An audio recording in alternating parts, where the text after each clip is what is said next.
Great. Now I have no chat, huh? All right, we have to put the chat over here. At least now I still got the chat. Oh my God.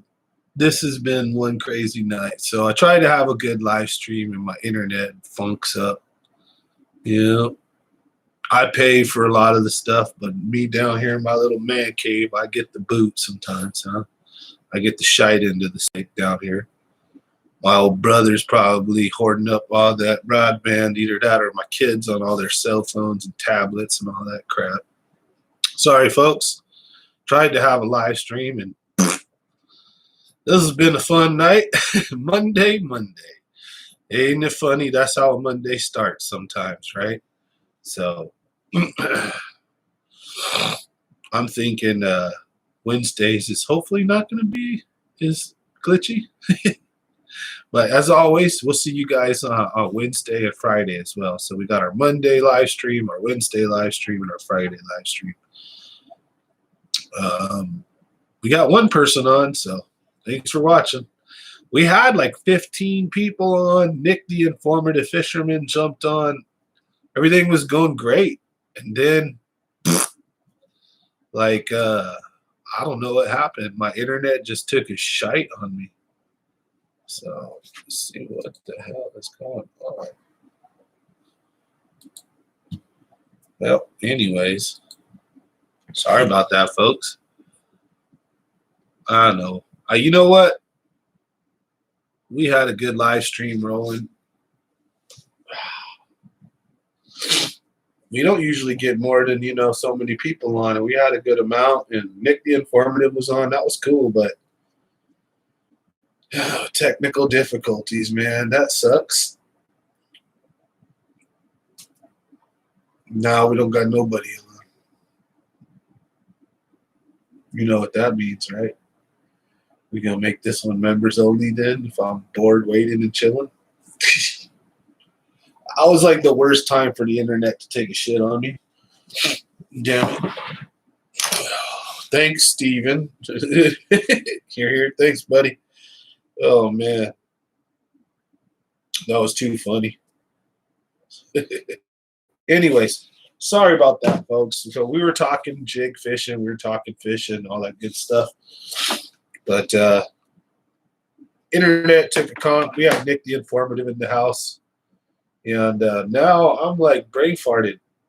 Hey, look, nobody's here again. What do I do? Just wait around and wait and see, or just jump off and say, fuck it, piece of shit internet. Fucking flip the bird to the world. Not you guys, but go up there and kick my brother in the shin real quick. You fat bastard. Using all the internet. How's it going, Michael? I'm just joking. That was like the worst timing, though, huh? We were all in a row. I was talking about jig fishing, about to get some tips from Nick, the Informative. I think I got some good information, though. He agreed with what I said, that it's my hook set. And then probably when I'm leaning back, when, you know what I'm saying? Hey, at least I got one dude still chilling with me, right? It's like, man, we had like a nice little group going. Everything was rolling smooth, and then got a big foot in the ass. Like, well, how you doing? That used to be my luck sometimes, but hey, whatever. Life works out like that. You got to learn sometimes to take one on the chin, or kick, get your ass kicked, and then just get right back on the saddle again. Just get right back at it. How you doing? That's my new favorite phrase. You guys know I say that like all the time. Especially, I watched Norbit again, like the 10th time. That movie's hella funny. I love that shit. Like Tropic Thunder. I know who I am. I'm a dude disguised as a dude playing the dude dressed as another dude. So whatever. Too funny. So anyways, at least that makes me feel a little better. I'm pretty sure that it's my hook set, and then after I hook set, I probably just need to bury my tip in real fast. And then I'll give the Mondo pull, spool it, make sure my drag's set so that it won't snap. I don't like drag on a bait caster. They don't work quite the same as drag on a spinning reel. And what happens is when your bait caster spool's all spooled up, and then you pull that drag, the line bites into the spool, and it just it's like going to cause what do you call it, a backlash on my next cast or something. It just doesn't feel right. Like it's not the way that it should operate or something. It's just, I don't know. I don't like the drag on a bait caster. I prefer to spool them. However, if I wouldn't have had my drag set on a bait caster, I would have never landed that double digit on a jig. Because I don't know if you could tell in that video, but once I hook that fish comes out and it goes straight down like a freight train and pulls a good 6, 7, 8 feet of my drag out. But I had like 15-pound test on and a real solid knot tied and not a lot of fray in my line.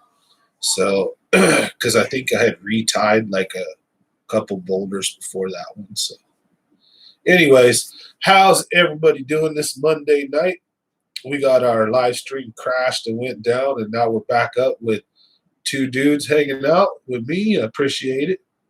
California fishing. Z-Man in the house.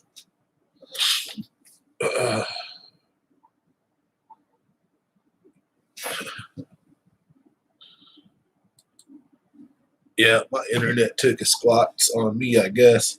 I'm down in the garage. I got a little man cave down here that I built, me and my brother. And the AC, not the ACs, the internets are both upstairs. So my wife has one, my brother has one, and I can join on either one, but it's either basically there's too many people using it, the signal might have got weak, or this fool's always having problems with his internet. So I don't know.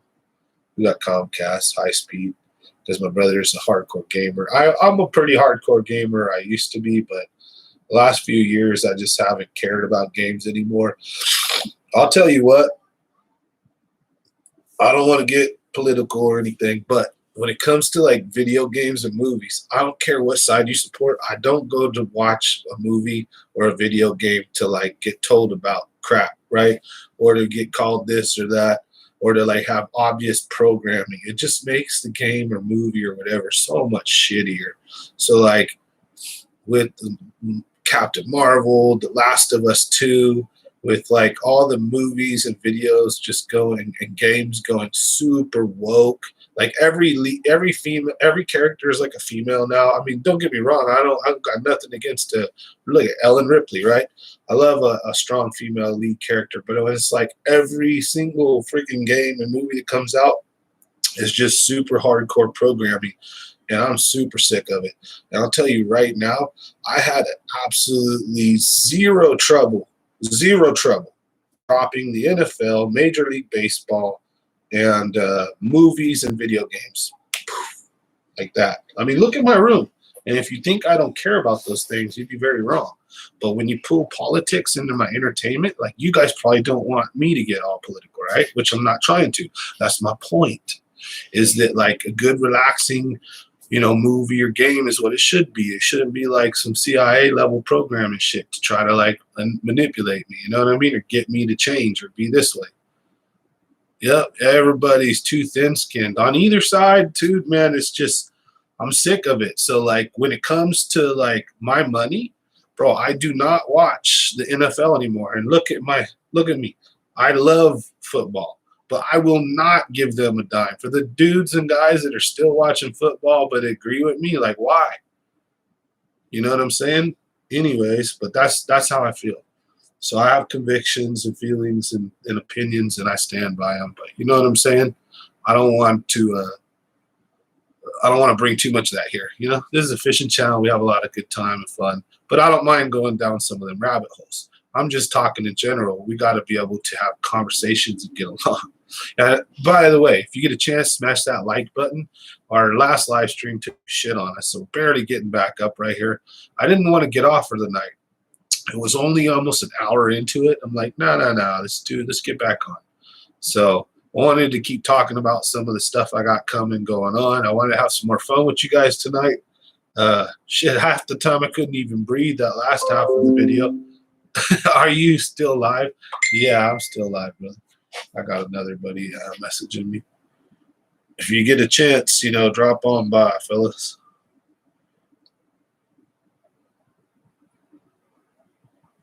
Yep, new video.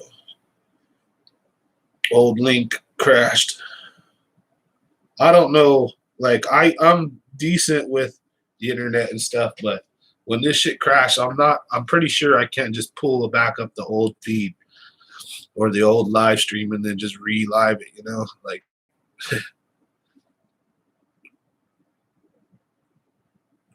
yeah, participation trophies for sure.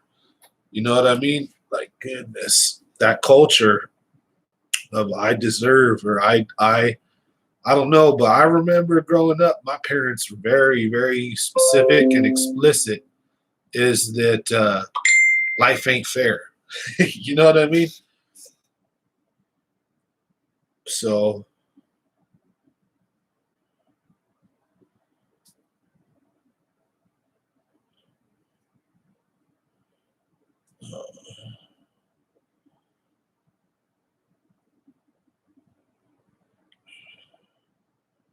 all right. So I got Charles Chalks trying to jump on right now. I'm trying to walk him through it. Like, because I didn't, you know, because now when it crashed and then I went back on kind of so soon, I noticed like I'm a subscriber to my own channel, right? Who would it be? And so I didn't get no notification, right? So I got no notification telling me I'm back on. So usually when I jump on, you get a notification that says, hey, you know, Sambo 209, blah, blah, blah, right? But I'm jumping on this one. Blah, blah, right? And here's me. I'm jumping on this one, blah, blah, right? And here's me. I'm jumping on this one, blah, blah, right? And here's me. I'm jumping on this one, blah, blah, right? What do you call it? The forever effect. It's going through and going through and going through as a loop. That was awesome. So I was watching myself live. So anyways, that's the only way right now you can find me. You actually have to like go to my channel and click on the live because they're not, you know, because of the technical difficulties, they get 2 notifications didn't go out. Shit, sometimes I'll get my notification 10 minutes after the video already came out. I'm like, oh God. Yep, we got Charles back on. But see, that's how hard it is to sometimes build momentum with these live streams. So it was kind of sad to get knocked down right in the middle of like having 15 people on or something like that. We formative fishermen, you know, we're having a cool little discussion about jigs and why we're dumping them. And I just like was super pissed actually, but I tried not to show it. Damn, fucking live stream. Have I ever fished Pardee? I think once, a long time ago. I fished almost every major or decent lake in California that's not in the high Sierras. But some of them, no. Like in some Southern California lakes I haven't fished. Lake Havasu was fun. I fished a lot like Shasta, Oroville, like Bullard's Bar, you know, like some lakes real high up in the mountains, Comanche, you know, Almador. So, or is it Almador? I never forget which one I fished, if it's Almador or Almador.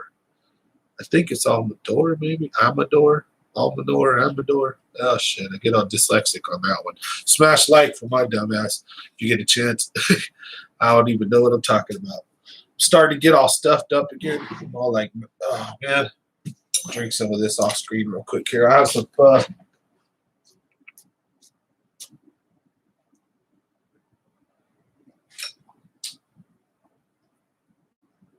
I'm going to take Jeff fishing tomorrow.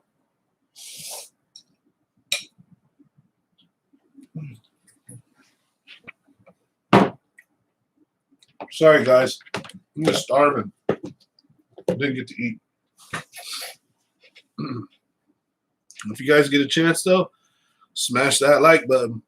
This is a whole new video. So, like, you know, it helps if you guys smash the like. Might get the video shared or the algorithm pumping it out a little more. But I try to consistently be on Monday, Wednesday, and Friday, 7 to 9, but it's been pretty hard.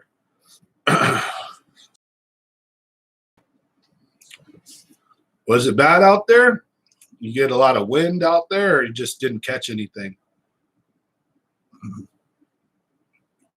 Because right now where I'm at, fishing's been pretty damn good. Fishing's been fun. It's been turning on, so it's been not that bad. Let's just say that. But yeah, you guys will see the videos. You'll see. So it depends where you're fishing, though. I want to get back out to the Delta. I can't wait till the banana outfit comes in. Oh, I want to go to Clear Lake super bad as a banana. That's a Rasta banana at that. I know you were telling me, right? You caught your PB, I think it is, the 6.66 on a jig.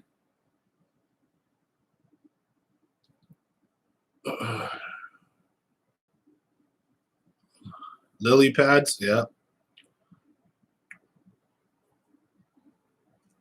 Lily pads can be like awesome and then hell on earth at the same time. Usually, I very much dislike them, as they're just the stalks are so damn thick. The bass wraps you up. They're hard to pull out of. I mean, they're fun to frog fish, but a lot of the time the frog misses the actual bait. So, but good job getting that PB, Danny. Shout out to Danny here. He got a 6+ pounder on the California Delta on a 1/2 ounce jig with a Rage Tail single trailer. So good job, brother. We were just talking to Nick the Informative, right? We were just going over some cool jig tips and tricks, and the jig is one of the best weapons to get.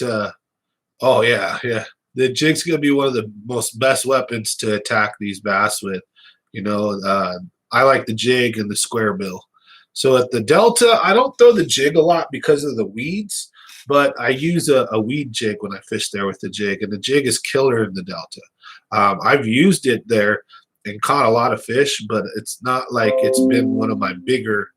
It's not like it's been one of my bigger go-to lures. At the Delta, I'm usually square bill, top water, and then if I'm going bottom bouncer, I'm usually using something like a Texas rig or something like that to help go through the weeds. Now, a swim jig or a jig, good job, dude. Now, the other thing, too, is it helps get down deeper and quicker. So, like with the current, a jig is a really good lure on the main as well. So it just depends where you're going to be fishing. Now, like Charles Chalk, he wants to be on the boat when I get the banana suit. Oh, for sure. Now, when you say it got a ton of smalls, do you mean small mouths or just little bass?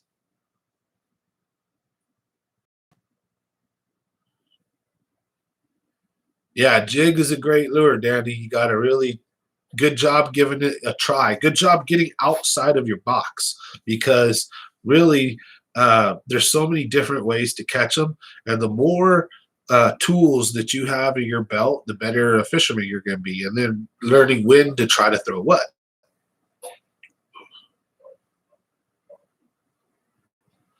Oh, yeah, I've got a glass St. Croix rod, and it's great for crankbaiting, isn't it? Very sensitive. You can feel every stupid little thing. Like every time that crankbait bumps into like the smallest little item, you could tell. Oh yeah, you could tell the what do you call it? You could tell the difference between a fish, a stick, a weed, all of that. Yep. And then a lot of the things is the drop shots, this little fluttering, like a little minnow, you know. And then the bass come up. Sometimes they'll study it and they'll eat it. Jig is like a crawdad. It's a much more sustaining meal. And then underwater, the jig poofs up. So it looks like a much bigger bait to these fish. And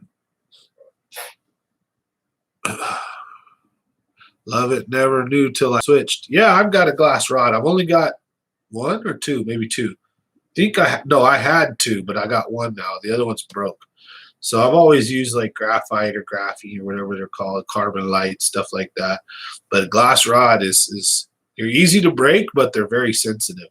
And also, if you're using a bait, you're probably, unless you're using a bigger one, your rod's probably very flexible and flimsy, almost like a trout rod, right?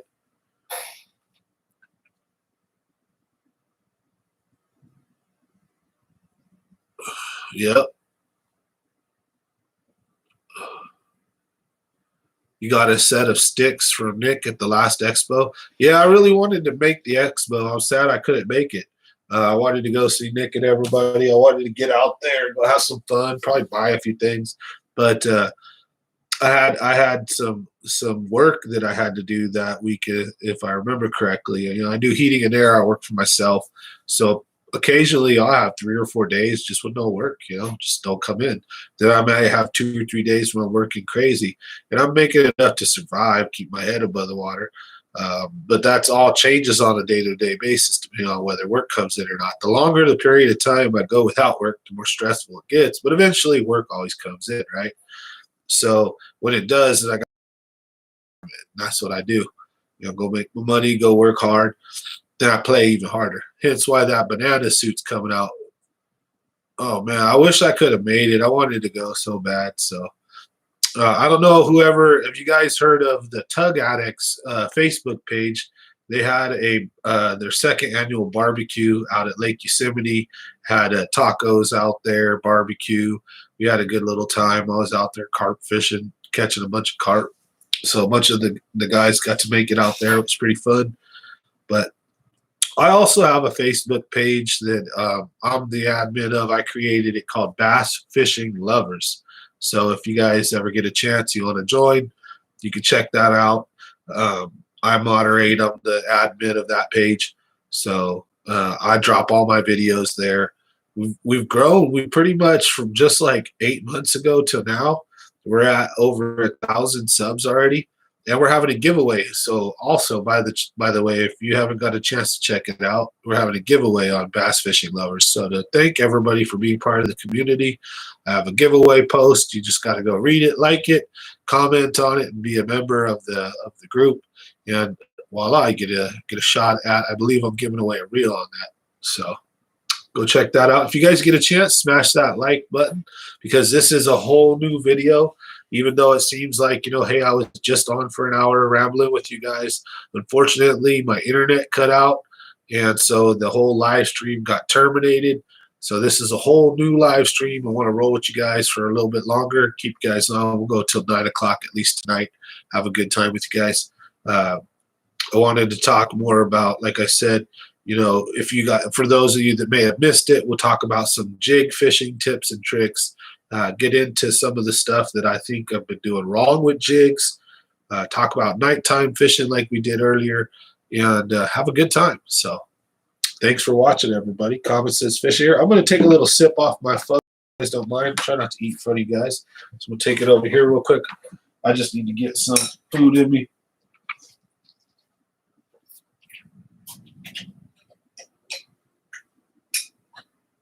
Starving.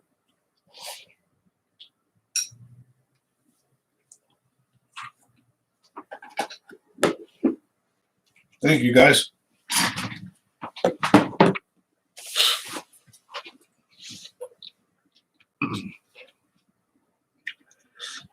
You like the Hack Attack quarter ounce? Is that a jig? I'm assuming quarter ounce jig.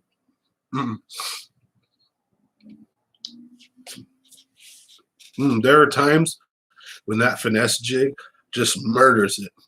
Like, I'm talking, the bass can't say no to those little quarter ounce, the little mini jigs.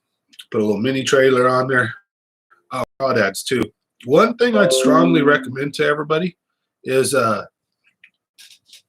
for the lakes that you plan on fishing and the bodies of water that you plan on fishing, spend 5 minutes and Google search what bait is in that body of water. Then take another 5 minutes and Google search some information about that bait. And you'll quickly learn if the lake, let's say, we'll take two things. Let's say the lake has shad and the lake has crawfish, bunch of those two things. Then spend 5 minutes to learn about the shad life cycle. Like, that way you understand that in the morning or when the shad come out, Anytime a light, the shad go deep or they go into, they pull off. Knowing what time of year the shad spawn, knowing what size the shad are, right, in your body of water. And the same thing with crawfish. When are they huge? When are they tiny? When are they molting and losing their shells, so to speak? And when are they soft shell? When so you can try to match, but also, you know, at least the color schemes, understanding, something about your fishery. Uh, for example, is your fishery have a ton of bluegill in it? Is it bluegill and something else? Okay, well then, you know what I'm saying. You gotta dial. That's what I would strongly recommend is take a lake or area you're gonna break down and spend 10 or 15 minutes to learn some basics about the bait in the lake. And I think that how's it going, Mark? Thanks for seeing you on.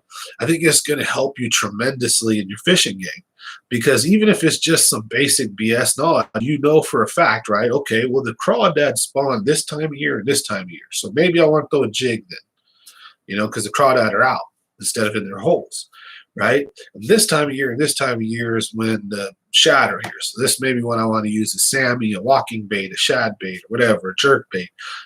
This time of year, they're doing this or that. So maybe I'm going to be yo-yoing an LV 500 or dropping a drop shot down, or a wacky rig Cinco with a nail weight to help it get there quicker, because I'm I don't have enough patience to wait for that stupid Cinco to take forever to float down there.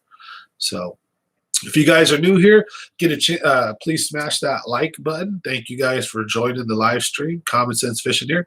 So awesome to see you on, Mark. Now, thanks for being on the channel. So, what's my main confidence bait? Who did I say I was going to send some lures to? I don't know. Me, maybe? Huh? What up? What up, Sam? How's it going, brother? Sorry, guys. I'm going to read some Hack Attack Swim Jigs get bit too. Yeah. Yeah, those are dope. Okay, cool. So, what's my main confidence bait? Ooh. Oh, man. It depends on the body of water. So, you should never. My number one tip is you should probably never have like a number one confidence bait.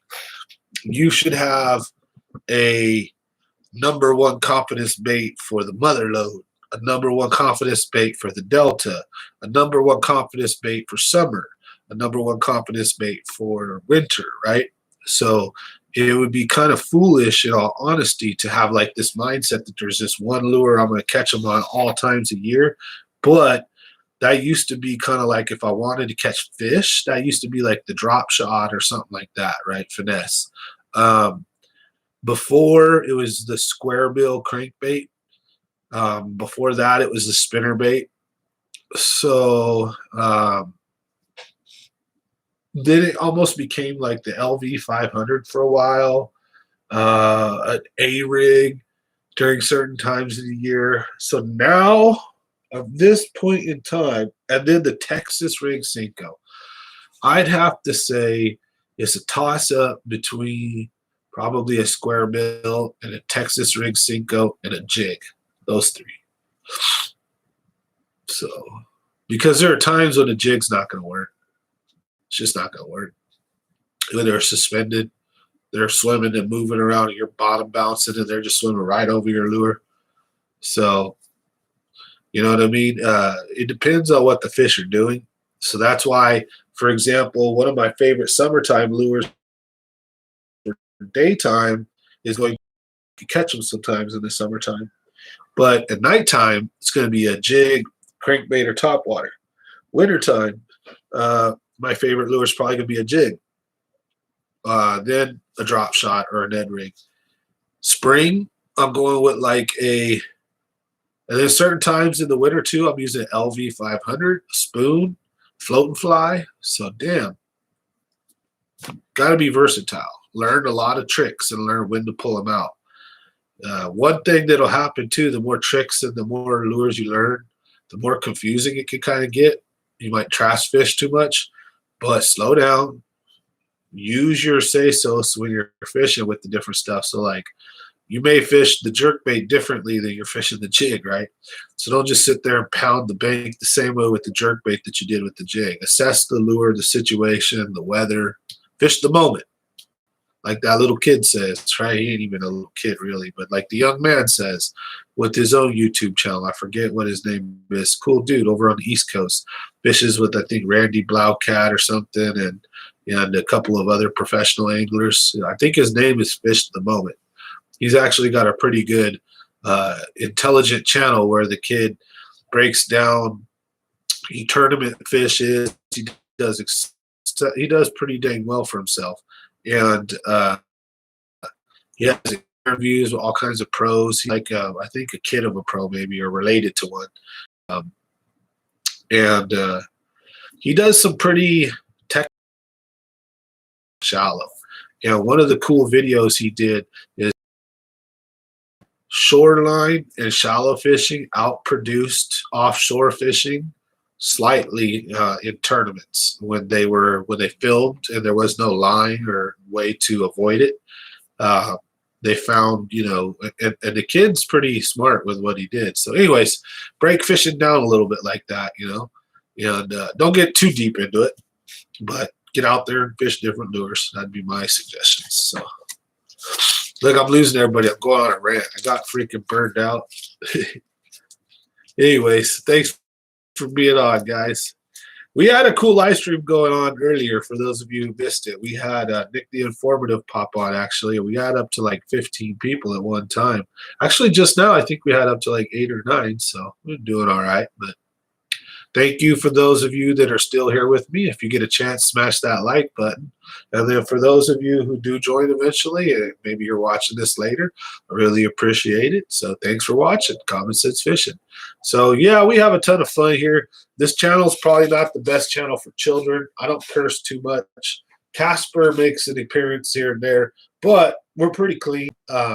We talk about fishing mostly. Sometimes we go down some rabbit holes, have some fun. As you can see behind me, I have a lot of different interests. So I like talking about a lot of different stuff, and I'm very interactive.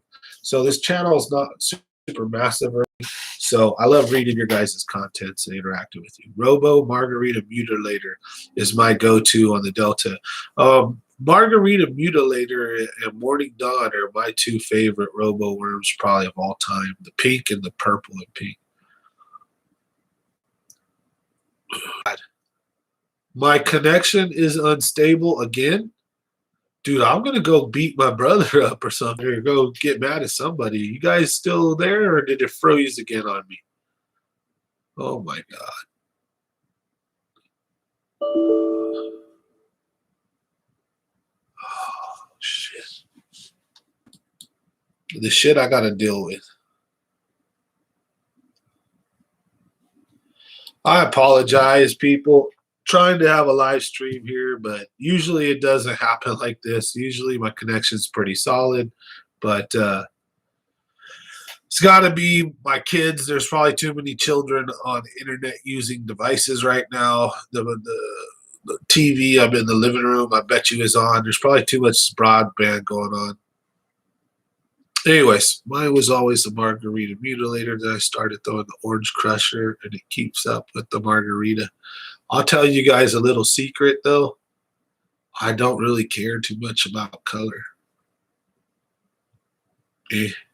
I did a video. I might lose some of you guys on this, but I think I should do like a study on this or a video on this. I did a video where we kind of talked about it. I went out to Kelsey, but of course it was at Kelsey. I need to go test this at other lakes. And I did test it at McClure a little bit. But what I did is I had about 12 different colors of Cinco out, maybe more. I had Gary Yamamoto, I had Strike King, I had Young Deer, and I had another brand. I had all different brands. And what seemed to perform the most was the size. That was it. Whether they wanted the 4, did they want the 5, did they want the 6, did they want the 7, how big or little, like what was I matching the hatch or whatever they were eating. And then the action. Then the second thing seemed to be the action. Like I would notice there were times or days when I would get bit, and it didn't matter what color, but they would only bite it on the drop. Once the lure fell, it didn't matter if I hopped it, dragged it, dead stick it, it would only hit it on the drop. That's when I learned I shouldn't have been throwing the worm. I should have been throwing a jerk bait, an LV500. They're moving around. So they're just smashing right over my bait. And occasionally my lure would fall in front of one and they'd hammer it, right? So I haven't got to fish the headbanger yet because that thing would sell out constantly. I need to buy one. I want to get one. I definitely do. Well, that's where, okay. So let me break it down to you. RC's got a point. It's not color, it's shade. Is it a light color? Is it a medium to moderate color? Or is it a dark color? See? So follow me there. That would be another factor. Would be they may want, let's say, clear colors. Now you could probably put the pinks and some of the purples and the light colors and the shinies and the shads and all this stuff and the very, very, very, very light greens in there, right? Then you got the moderate colors, the green pumpkins, the greens, the oranges, the little bit darker tone pinks, the lighter blues, right? The kind of shades that just fall into this like middle category. And then you've got dark, strong colors like red, bright ass red, bright pink. You've got like, well, that's bright pink would go in the lighter shade, red would go in the medium one, blacks and blues and dark purples, dark browns, and dark greens would all be in your dark category. So shade of the color as far as like is it a dark or a light color? That is an important factor sometimes. But literally, like I said, I went out to prove a point. I've done this actually more than once where I've sat with a fisherman and laughed at them where they were like, and I was nice to them too, super nice. But and we would have like a joke or we would talk and they would be dead set on using this one color. And then I would intentionally change the color every time I caught a fish and toss out and literally get a fish on every color. And I've done this at McClure too, I think, a couple other places, but I did it at Kelsey. I've done it like 2 or 3 times at Kelsey just to prove a point because it's like, bro, stop tripping. But then what I would do is one guy might have a 5-inch and I have a 4-inch and I'm murdering it. Or I might have the 7-inch and I'm catching the big fish and they're catching the little fish. So size, pitch, dark or light, and then speed. Are you hopping it? Are you dragging it? Are you dead sticking it with an occasional hop and then dead stick for another 45 seconds and then hop and then dead stick? You know, are you swimming it? And then, you know what I mean? What are you doing with your lure? Those are the most important factors I could give a fuck about color, to be honest. That's my, yeah, you're never going to hear someone say that. Like it's only the hue or like the I don't know if I'm using the right terminology, like the pitch of the color. It's like the shade of it. How dark or how light is it? That's all I'm concerned about. You got light colors, you got medium, like, you know, you got soft or whatever. I don't know, again, if I'm using the right terminology, but I hope the point is coming across. Colors do not matter as much as you think in bass fishing, in my opinion.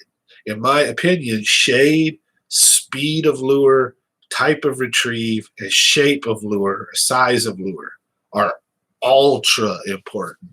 And they trump color any day. Like, for example, if I had a white, a soft yellow, a bone, a pearl, a translucent, and a very soft pink, I could care less. I think they're all going to perform the same if you're working them similar in most cases, right? But if you had a white versus a black, one might outperform the other a lot. And black outperforms in dirtier water, nighttime conditions, while white usually outperforms in clearer water. And also targeting of species, for example, stripers seem to love white, like they key in on it, white and red, white. So anyways, hope those tips and tricks help. That's my honest to God truth. If you guys get a chance, smash that like button here. Show your support for Common Sense Fishing. I really appreciate it. This is another video. My first live stream got internet just went out. So here we are again. Appreciate it. But what are my thoughts about KVD square bills? KVD square bills catch a ton of fish. I use them at McClure in the Delta. They're my cheap go-to alternative for an Ish Monroe. If I'm catching them on the Ish and I lose my Ish, I'll tie a KVD on, no problem. However, I'll tell you for a fact, there have been times where someone has the KVD on and someone has the Ish, and the dude with the Ish just whips the dude with the KVD's ass, like bad, beats him bad. And very rarely is it the opposite way, but it has happened where the dude with the KVD just tore him up, and the dude with the Ish didn't do very good. And the difference between the Ish and the KVD right now is a KVD square bill has more wobble, right? Well, an Ish has a tighter wobble. So that's a more believable finesse square bill, if that makes sense. Angle of the dangle, like you said, it's a angle of the dangle. It's all how it's worked, right? So, but yeah, I think those are my most important. Yeah, Ish is a cool dude. I've met him a couple times before, but he's never really super chatted with him or not. But you know what's hilarious is my little post to Ish went viral, and he liked on my comment. He didn't comment on it, but he liked my comment, and and like I said, everybody's been sharing it on Facebook. It's freaking hilarious. Where I talk about putting a cock ring vibrator in a hollow body frog and turn it into a vibrating frog. Yeah, dead serious. That's also like $1 million tip. That if like the buddy who gave it to me knew I was telling you guys, he'd probably be pissed as hell at me for saying it. Mike Long, that fool is a punk beat.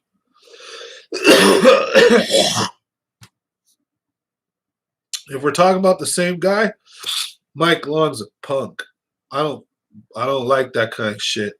You don't go around snagging big ass bass like that off bed and then acting like you're some kind of professional just because you can snag a bass. You know what? I'll give him one thing. You know what I'll do is I'll give him the credit for at least freaking know where to go and find these monster basses, because somehow he's managed to find like 200 double digit bass, right?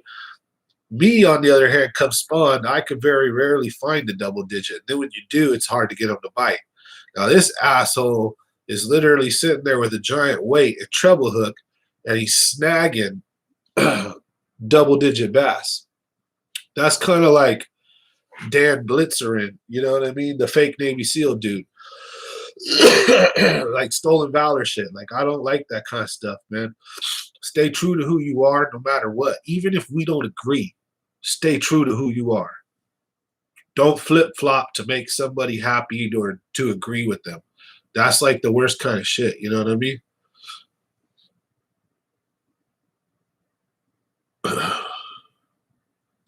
Dan Blitzerian. Damn, my nose is all jacked up right now. Yeah, that ain't fishing, that's snagging. When you turn around and jack a double digit up like that with a treble hook and weight. Like I said, it takes skill, or he's in a great fishery, right? It's just time on water. But to find the damn fish can be tricky when they're in a spawn like that, you know. But still, to snag them like that, buddy, you did half the damn fucking problem. You found the big ass fish to sit there and fish for it like a man and catch it. You know, to snag it, oh, that's like I said, that's like stolen valor, bro. Oh, I know he did that too. He'd have it in his pond, or he'd have them stashed. Super big cheater too, and he cheated a ton of tournaments too. Like, oh, dude, yeah, that's why they introduced lie detectors in tournament fishing. If they feel like you've been cheating, they can, they can come in and bust you. Yeah, exactly. You could tell when you're at like Lake McClure and you pull in some Kelsey bass, right? And they're all dark and green because they only get that way from being in the weeds. And then a fishery like McClure does not have any weeds. I'm sorry, but I'm pretty damn sure I know every square inch of Lake McClure. And I'm pretty damn sure there is absolutely zero hydrilla in that lake. Zero.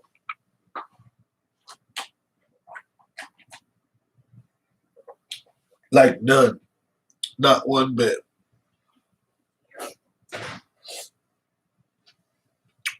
I need to go put this in the fridge in a minute, but whatever. Sorry, guys.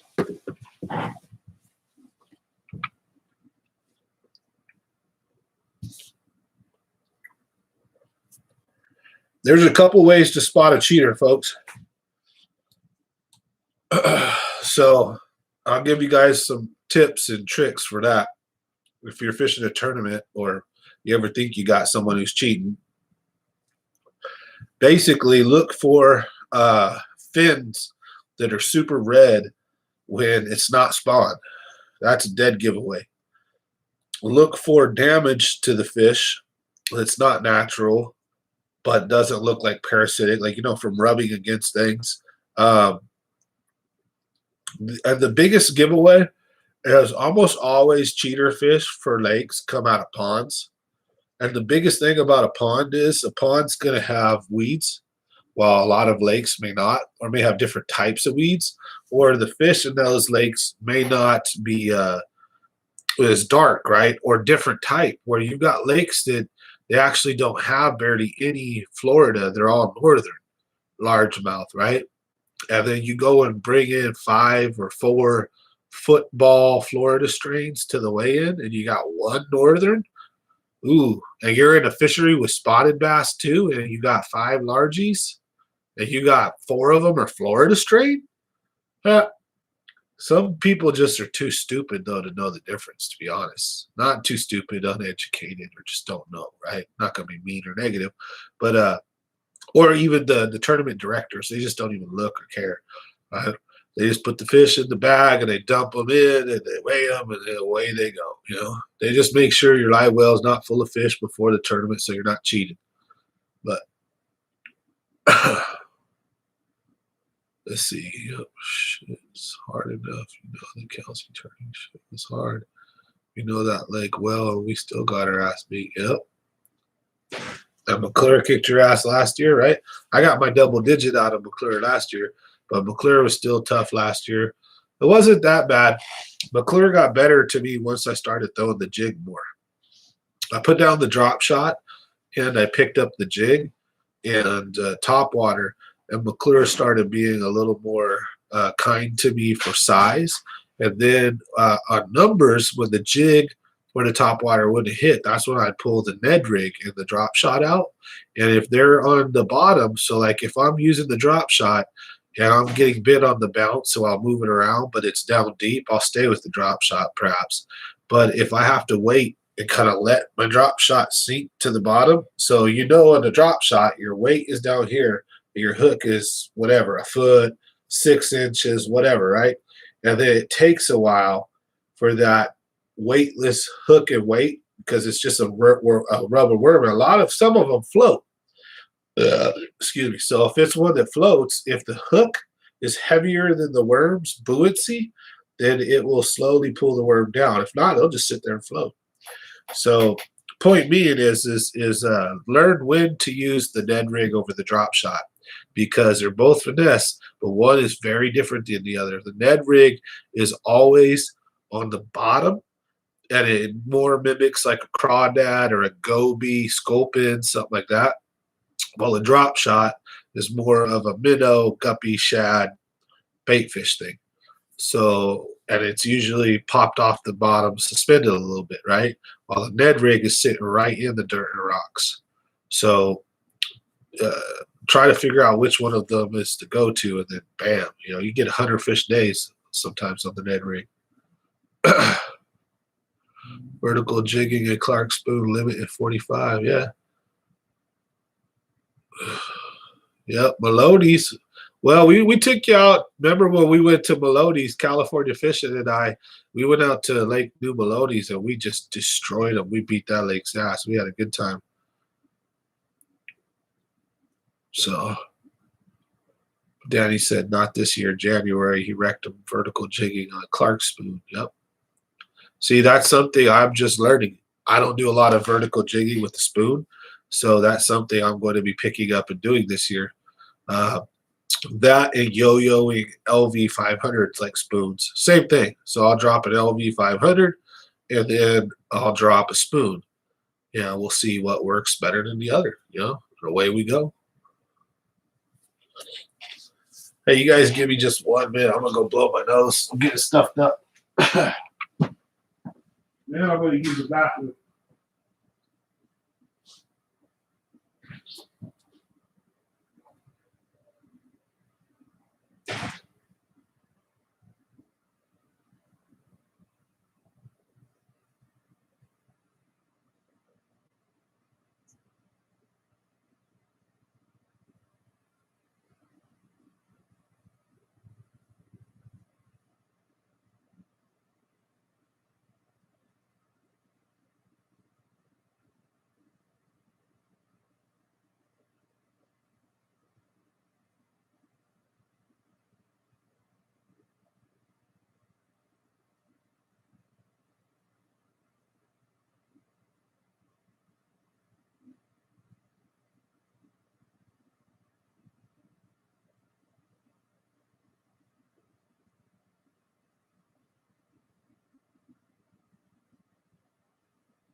All right, guys and gals, sorry about that. Well, anyways, it's been an interesting Monday, right? Thank you guys for supporting the channel and watching. I really appreciate it, though. We had a cool live stream. It's been broken into 2 pieces, though. Kind of weird, right? So, but having fun. I'll be on Wednesday, though, for sure. I'll try not to miss that. Wednesday and Friday. But I've also got a ton of videos coming out this week. So if you guys get a chance, you can check on my channel. They're already set to premiere. So you can already go. You can leave a comment. You can like the video, even though it's not even been released yet. You can set the reminder on if you want. But I've got the banana challenge and the funniest fishing video ever. Try not to laugh, I think, something like that. God, it's going to be hilarious. I can't wait. You guys got to tell me what you think when you see that one. I got one heck of an adventure on video. I'll tell you what, we had a blast. So, but I was babysitting. I was babysitting 2 drunks for sure. But hey, I had fun. Let's see. We got a message right now. Nope. We got a message from Doug. Let's let him know. No, I did not get any topwater bites. No topwater. Topwater should be turning on soon, though, for you guys and gals. Should be kicking on. Should already be on fire. There's just going to be windows. Pay attention, like I said. And if you're in the particular area of the lake that has some of the fish boiling and busting on stuff, then throw it. Again, pay attention to the weather and stuff. So if it's bluebird sky, sometimes that's a good time to throw topwater. But a lot of the time in these lakes, you get those high pressure systems move in, warms up, the fish just pull back and settle down. Did I ever fish windy Wednesday nighters? Yes, I fished like 2 or 3 of them. Did all right. I've had a lot of bad luck in tournament fishing the last 2 years, and I haven't done a lot of it. I've only fished like the last 2 years. I fished like 10, and I probably could have won like 6 of them easy. But and almost all of the ones I lost were because of jig fish that I lost at nighttime tournaments, and there was a couple daytime tournaments that I blew a few things too. But most of the daytime tournaments, I just had a pattern or I had something, and then came tournament time and just changed, and I wasn't able to adapt correctly and overcome the challenges. I mean, I've done okay in the weigh-ins some of the time, coming in the middle of the pack. Some of the times I came in close to the end, like not right at last, but 3 or 4 places behind. Didn't have a good day. Shit happens, But years ago, I've done, first, second, third place, had a ton of fun. So I'm hoping to win a few this year. I definitely want to get into tournament fishing again next year. I think I'm going to do a whole entire circuit so I can go for Angler of the Year, the classic, all that good stuff. But I'm definitely going to be fishing a lot more tournaments. So I hope to win a few this year before I close out this year and move into 2022, where I'm going to be definitely fishing tournaments. And I'll still be giving away all my tips and tricks. So I don't care. I'm just going to go out there and fish. Because even if you know a lot, you can still drop the ball come tournament day. And even being a relatively new angler, you can have a great day. And just fishing is just being in the moment, right? Yeah, fish in the moment. So you don't have to be a stellar all-star fisherman to have a great day, And sometimes that's how tournaments work. Missed 4 on a frog today. Nice. Yeah. Out at Don Pedro, I had a buddy who just asked me if we had any topwater bites. So we had a 6 to 12. And the 2 hours of daylight that we had from 6 to 8 was brutal, like 30 mile an hour, 20 mile an hour winds. And the nighttime got calm, but we didn't try. I was getting too many bites on the jig. So I didn't bother messing with topwater at night. But during the daytime, we did during low light, but it was just too windy. You just put it down instantly after a few casts. It was like, nope. But that was that particular day. Now, with this heat, with this stuff, top water should be performing pretty good. It's only going to get better. So top water is just going to get better and better and better. So don't put it down. Definitely make sure you have that on. But I'm frustrated with my damn jig fishing. I've lost a lot of jig fish recently, and it's just been super annoying. You know what? I'm going to put this in the fridge so it don't go bad. I'll be right back.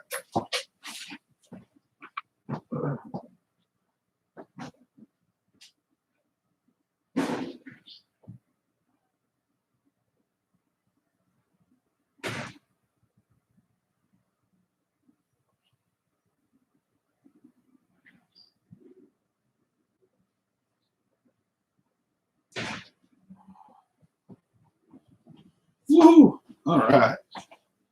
Sometimes eating spicy food helps out the sinus too, so I tried to eat a little bit of spice, but I think that Casper one that I had. All right. Now, I was talking to Nick about it, and I fish jigs without weed guards. There's nothing wrong with that. The problem is that I think he even affirmed it, and I'm pretty sure that's what the problem is. That's what a lot of pros have said too, is I'm setting the hook so hard I'm ripping a huge hole in the face. Hey, Funk, how's it going? Nice to see you, man.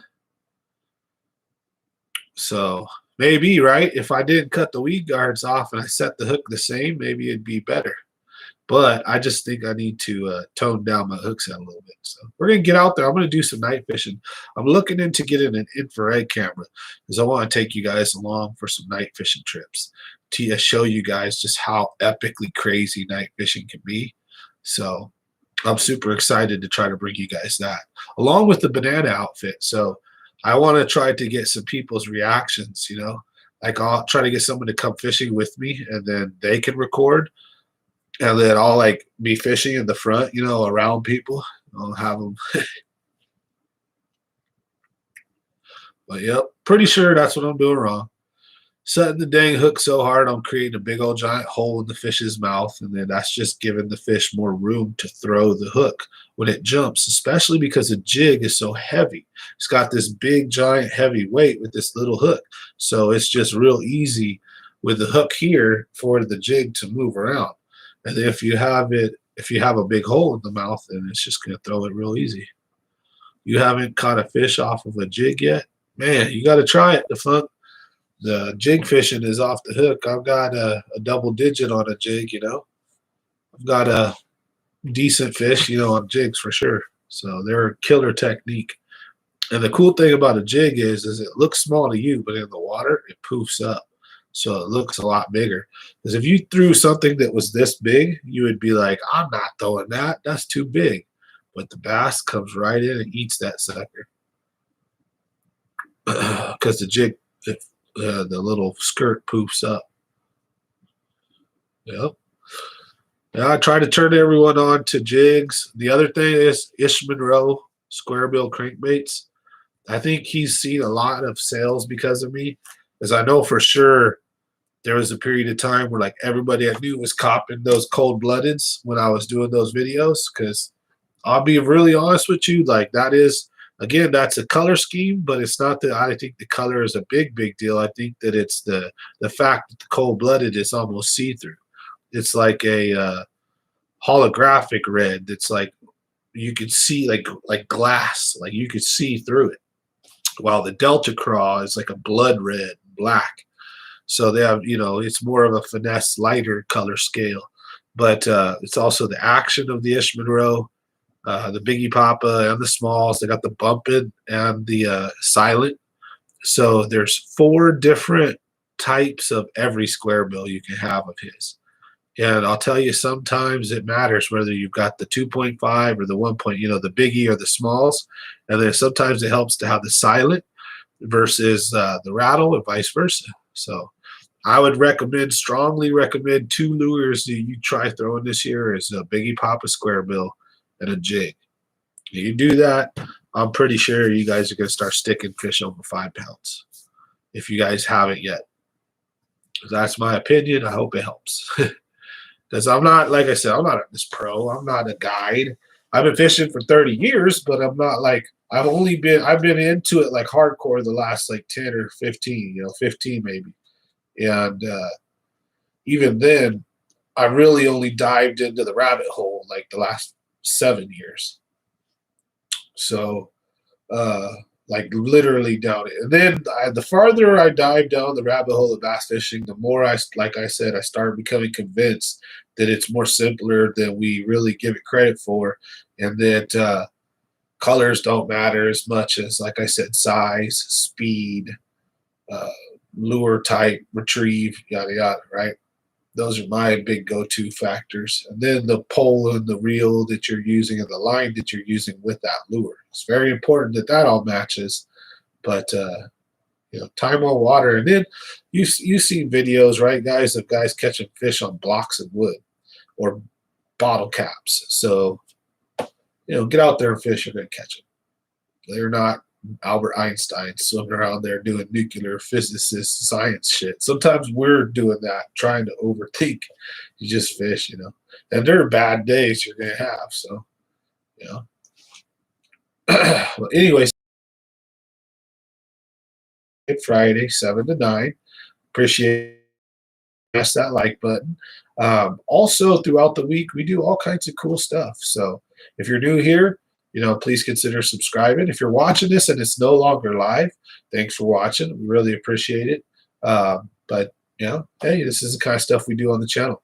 Talk about all kinds of cool stuff. Talk about fishing. Tonight's been mostly fishing related. Pretty good.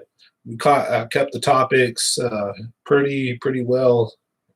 I did go off on a tangent earlier, but all right. How's everybody doing? You guys want to have me hang on with you guys for another half hour or so due to all the technical difficulties? You guys want to do some Q&A and have a little fun before we go, or you guys ready for calling a night? What say my viewers? What do you guys want to do?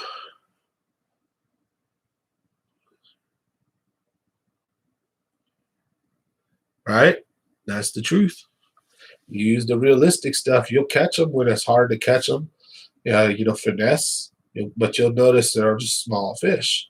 To catch the bigger ones, you're going to have to go after what the bigger fish want and eat. And sometimes you've got to generate a desire to eat or to strike out of that fish, hence the name reaction.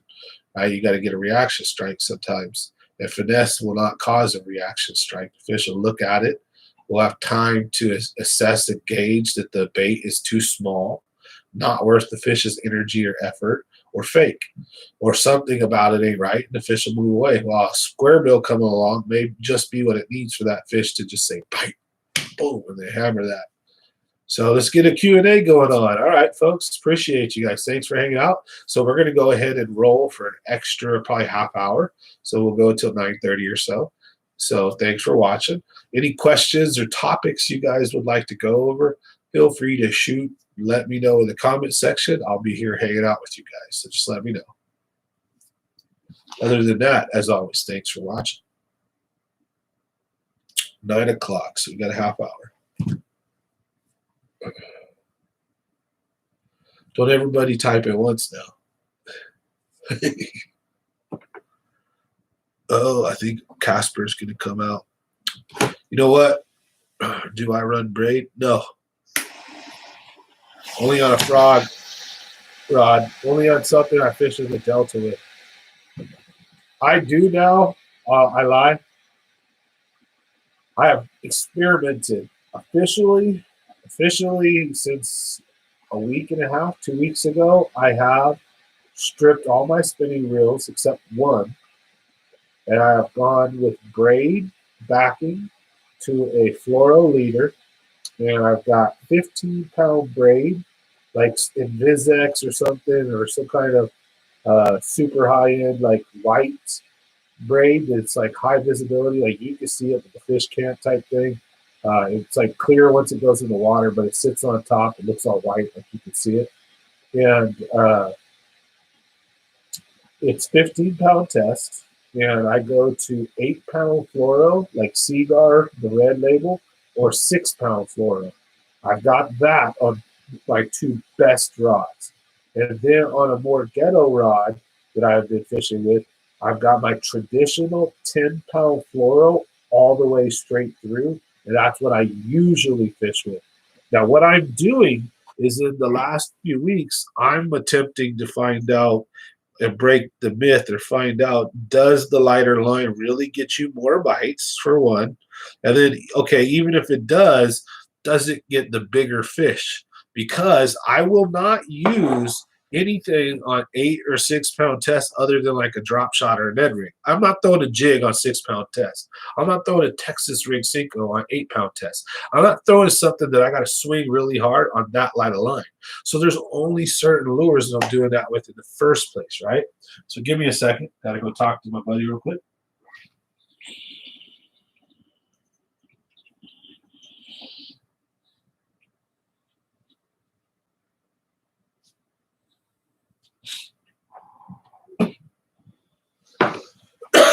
Excuse me. Sorry about that. So now, what kind of line and test do I run with jigs? I prefer fluorocarbon 12-pound test with jigs and 15-pound test. Depends on I like 15 for night and for low light when I expect to catch the bigger fish. In the daytime, when I might be getting the dinks, or when the finesse, when I think line is a little more important, I'll use 12, if that makes sense. Because I just think in these mother lode lakes, sometimes these fish can be a little line shy. Because I've noticed a big difference with like traditional braid. If you're running regular braid down to like a 6-inch leader, sometimes them fish, they see that braid and they won't have nothing to do with your bait. So I don't know. I became anti-braid a long time ago. So, especially because I straightened a few hooks out on some giants when my drag wasn't set correctly. I've broken a pole on a giant because my drag wasn't set. But again, that's my drag. I had my drag set once good, but the drag stuck. Something happened.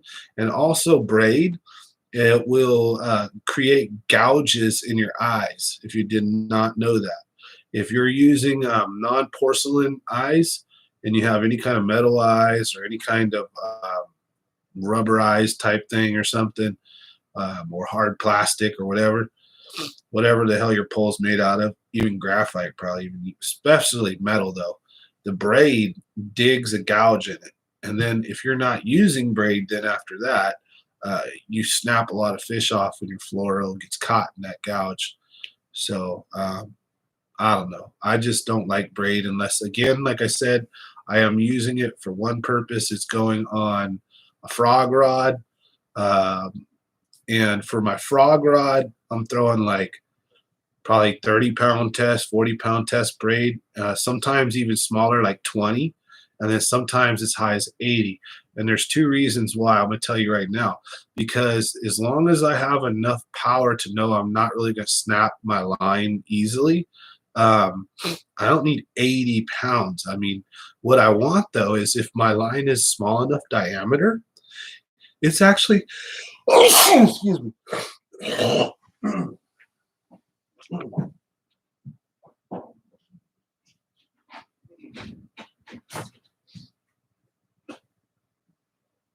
Well, that felt better.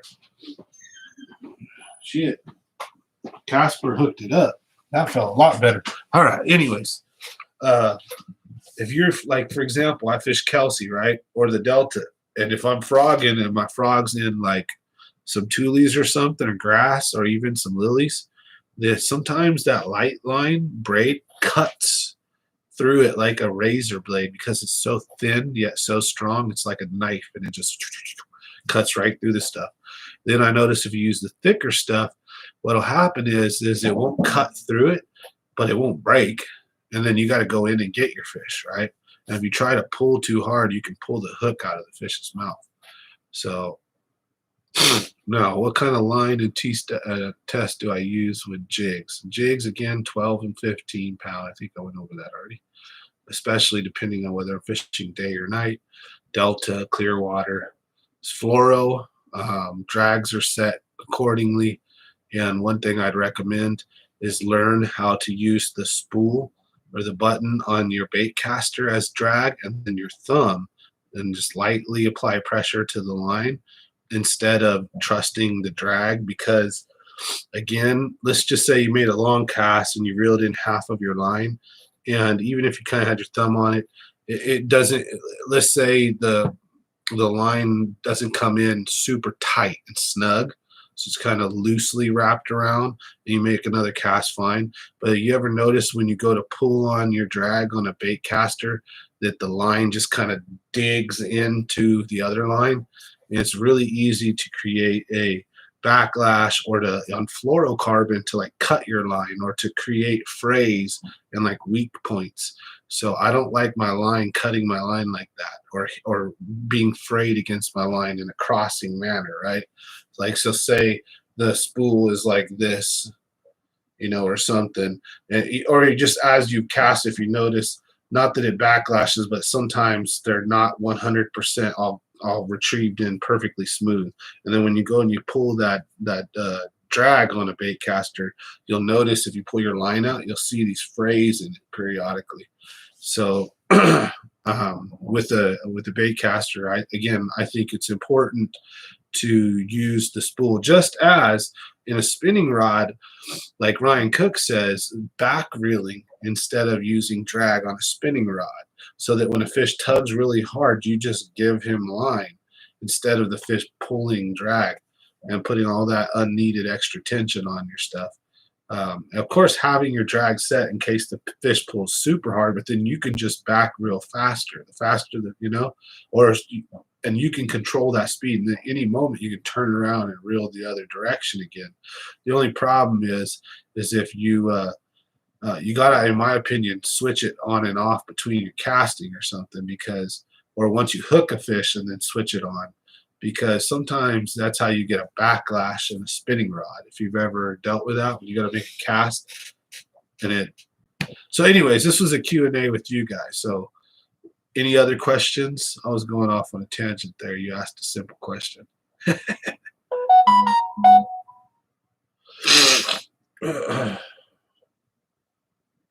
All right. So any other questions for tonight? How's everybody doing?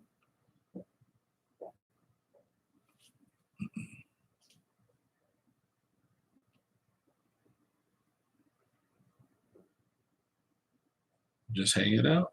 So otherwise, we're probably going to get off soon. We're going to stay till 9:30.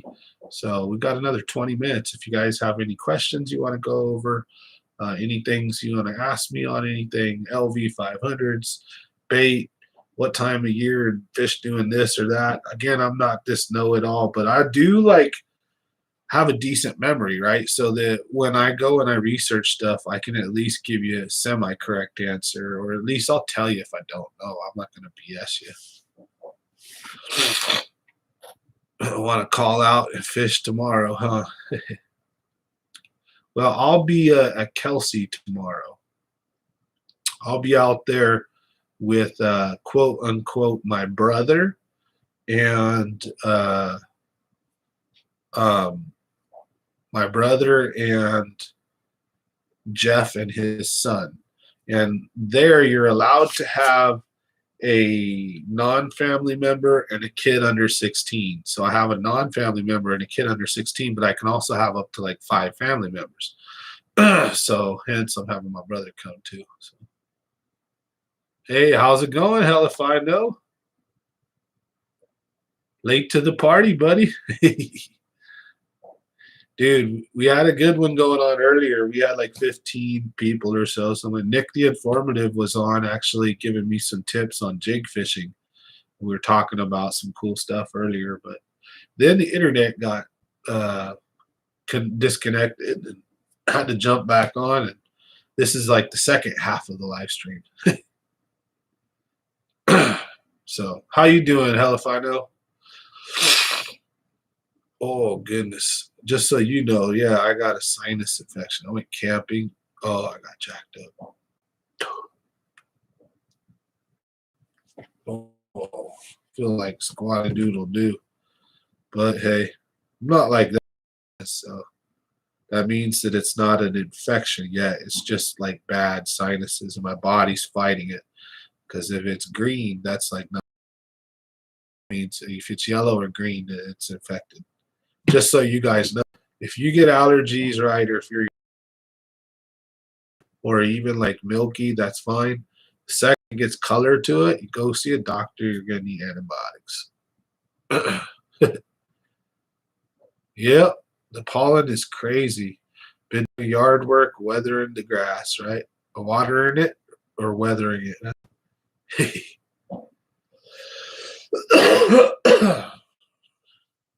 Yeah, nighttime's a good time to water the grass. I remember back in the day, that's what I used to do as a young kid too, even 16, even 20. I don't know when I stopped. Interesting. I think it was when I was like moved out. When I was a kid, I used to love going out at like 9, 10 o'clock at night and watering the grass. You know, it was peaceful. I don't know, weird, right? But whatever. Nice to see everybody in the house tonight. Do we have any other questions or anything? Because we're about to get off soon. Like I said, the plan is to stay on until 9:30 as long as we still got people that want to chat. So we've been on since 7. Oh, it was miserable, bro. It was like it was nice weather in general, but it was super windy. So we all got there feeling perfectly fine. And then we get there and it's just ultra windy and there's dust and pollen and there's oak trees all around us and the pine trees all around us, right? There's all this wind. And we set up camp, we get everything set up, and then I can start to feel the allergies get to me. I forgot to take my damn medicine. So once it gets you, it's already too late, right? And then once you get a clog, then it can become infected really easy. It's hard to get it all gone.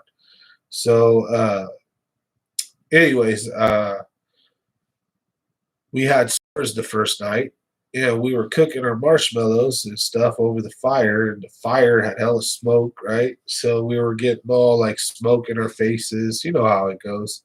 So like we all went to bed, and like 4 of us woke up with sinus infections, basically, or like major bad allergies. None of us have fevers. We're not hot or anything, but it's just like you just feel like shite, though, you know. Well, thanks for watching, Daddy. Really appreciate it. So we'll see you on the next one. Don't forget, we do these Monday, Wednesday, and Friday. And also, I release regular videos daily almost. So you guys check that out. I've got a lot of cool stuff. We got tips and tricks part 2, the banana challenge, and the funniest fishing video ever coming up still. And I will be taking Jeff on the very first toy drive fishing trip of 2021. So excited to bring that to everybody. So we're going to do the first toy drive trip. So thank you guys for watching. Everybody have a good night. I'm going to go ahead and jump off too. I appreciate everybody watching. You guys have a great one. All right. I'm going to tell you guys good night. I'll go.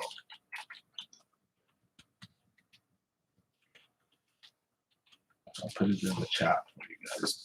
Yeah.